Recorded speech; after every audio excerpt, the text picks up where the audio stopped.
let's finish up this example then.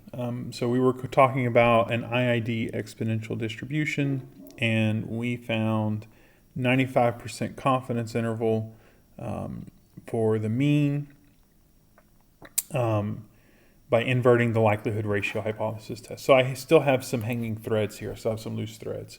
What about this alpha 1 and this alpha 2? How do I choose those guys? Well, I said that those are chosen arbitrarily.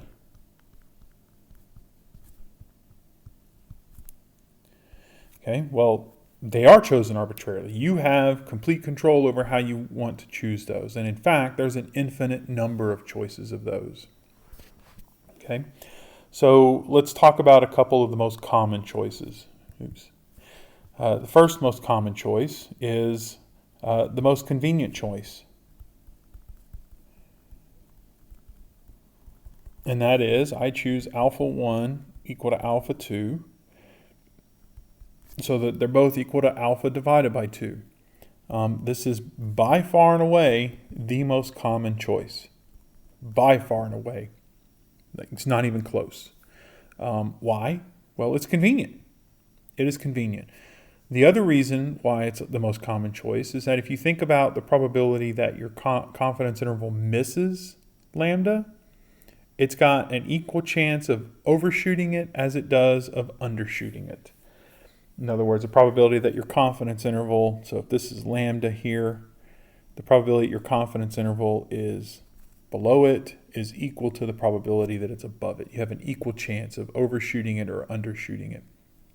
If I choose alpha 1 and alpha 2 to be different than one another, then that will not be the case. You'll have a different probability of undershooting it versus overshooting it.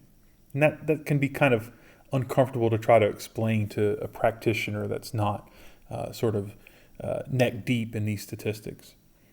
Okay, so the second most common choice, and again, this is a very distant second, is the one that yields the shortest confidence interval. Okay, I desire to have my confidence interval be as short as possible. Okay, now the problem is that this is a difficult problem. Now I'll give you a little sneak preview. This is sort of a peek into section 9.3, I think 0.1. Okay, in fact, it's theorem 9.3.2.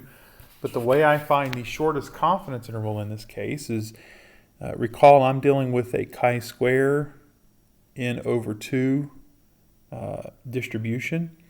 The way I have this set up is I want to find 2 points, say Q1 and Q2, and these are my chi-square points, right? The area to the left was alpha 1, and the area to the right was alpha 2. Okay, we did that. But I want to find these critical values, these Q1 and this Q2, such that the value of my PDF is equal at those 2 points. So it sets up the following equation. So I have that the PDF, and this is the PDF of the chi-square 2 in degrees of freedom, so that this is true, f of Q1 is equal to f of Q2, and that I also have that the integral from Q1 to Q2 of my PDF, so that's the probability of being between those two, is equal to 1 minus alpha. So I have to solve that system of equations right there for alpha 1 and alpha 2. As you can well imagine, that is not going to have a closed form solution. It's going to be a numerical problem. Granted, it's an easy numerical problem to solve, but it's kind of hard to justify to somebody that just give me an answer. Why do you have to go through all these hoops to give me an answer when you could have just done this to begin with, number 1 to begin with? Okay. Number 3, what if I choose alpha 1, I get that right here, equal to 0? Or what if you choose alpha 2 equal to 0? What happens there?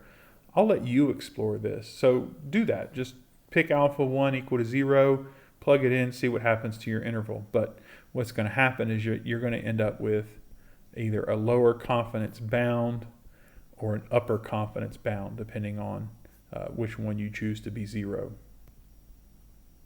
And as I said, in passing at least, confidence bounds tend to correspond, or they don't tend to, they do correspond to one-sided hypothesis tests.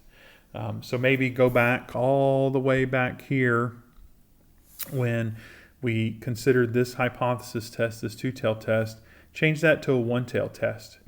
Come up with your likelihood ratio test statistic and then invert that and see what happens. Okay, so I'll stop that here.